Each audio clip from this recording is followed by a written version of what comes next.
छठ पूजा में देखले हो के हलना हमनी के परिवार के महतारी बहन बेटी चाची छठ व्रत करेली। आ घाट पर जब जाली छठ घाटे तो सेंदूर के तो लगावेली ए नाक पर से लंबा काहे छठ माई से कहली कि हे छठ माता और व्रत के निहा सूर्य भगवान के अर्घ दनिहा और घाट पर सिरहोरा हम खोलत इस सेंदूर के लाज राखे के बाद और वह घाट पर जितना लंबा हम सेंदूर लगाते लंबा सेंदूर हमरा पति के दुल्हा के अर्धवाए जिंदगी जीवन लंबा होके के चाहिए, ढेर दिन जिए के चाहिए, ऐसे लंबा सेंदूर लगावेली। और डाल भर पानी में खड़ा हो जाएगी। अब का गावली बाबू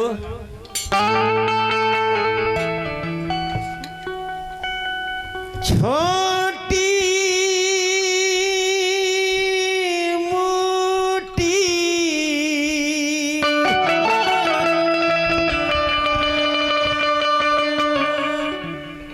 छोटी मोटी धोबिन हो बिटिया के लामी लामी हो के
धोबिन उन्हें ज्यादा पानी बतन साड़ी खंगारा तो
अच्छा माननीय श्री मिंटू राय जी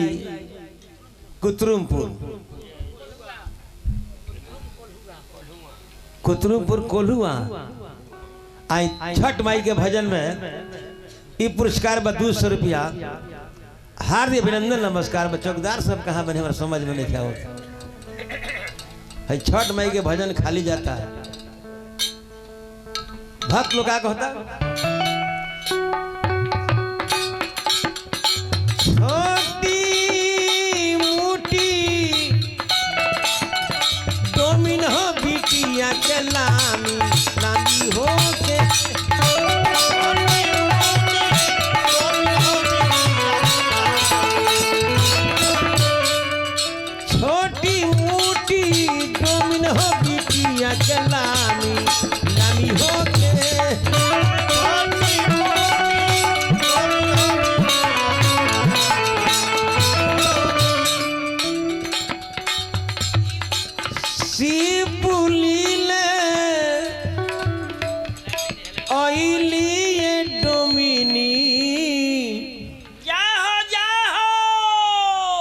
एडोमिन कहल जाओ सरकार।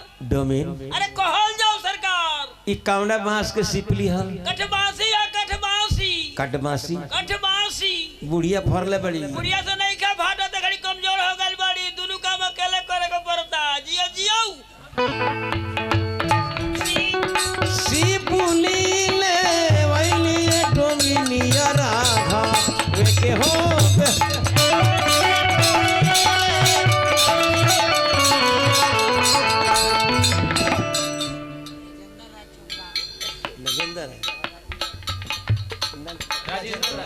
माननीय श्री राजेंद्र राय जी चौकीदार साहब के तरफ से छठ माई के भजन में 100 रुपए के पुरस्कार बा।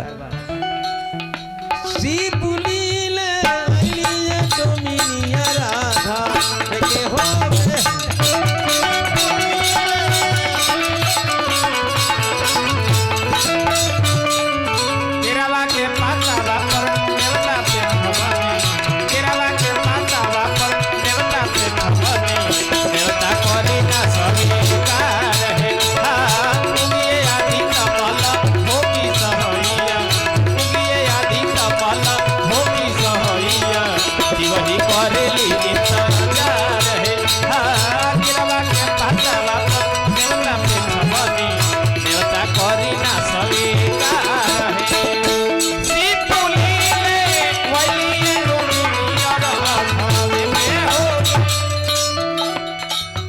हलाला एक लाइन और भजन बड़ी लंबा भाई एक लाइन और सुनी।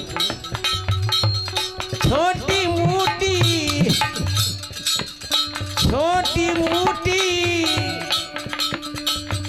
अहिरिन हो बिटिया अहिरिन कहल जाओ सरकार। अहिरिन अरे कहल जाओ सरकार। दूध ले हम विलम्ब कर दिलू अर्घा के समय हो गइल बा। गाय बकना हो गइल बिया दुहे में देरी कर देलसिया तनी गलती के माफ कर देब। ओही से दीपा के दूध लेके चलल बाड़ी। तो डोरे अब ना लेके कुछ हो लेके डोर तो माने के सरकार के। जिया जिया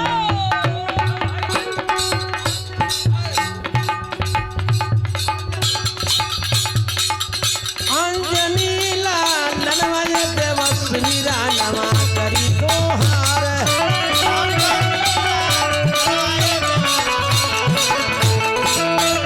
सूरज के मिलनिए देवता जानी के हो आहार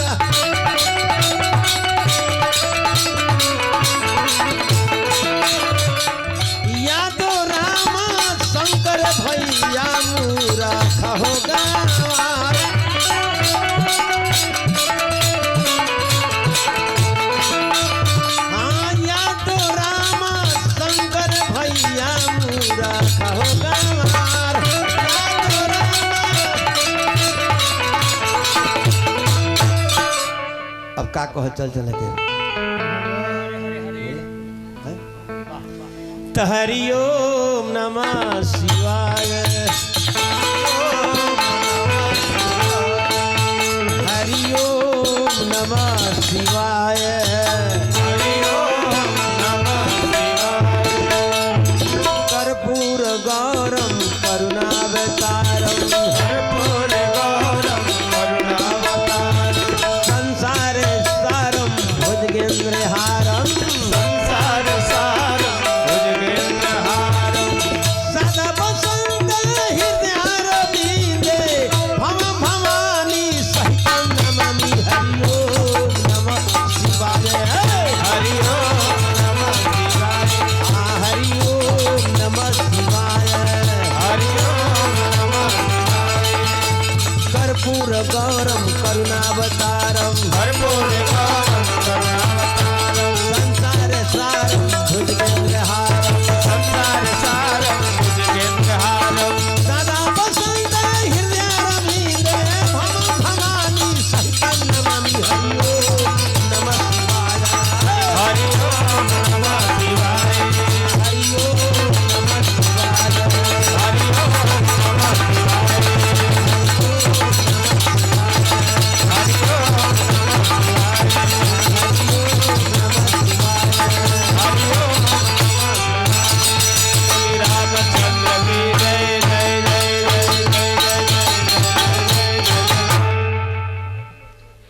प्रेम से शंकर भगवान की जय। बोलिए प्रेम से छठ मैया की।